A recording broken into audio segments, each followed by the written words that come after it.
You ask Tiger to solve. This deals with linear equations with one unknown. The final result is b equals -7. Let's solve it step by step. Group all constants on the right side of the equation.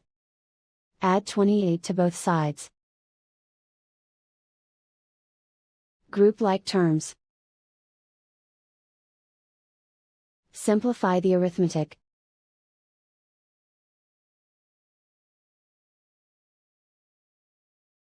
Isolate the b. Divide both sides by -5. Cancel out the negatives.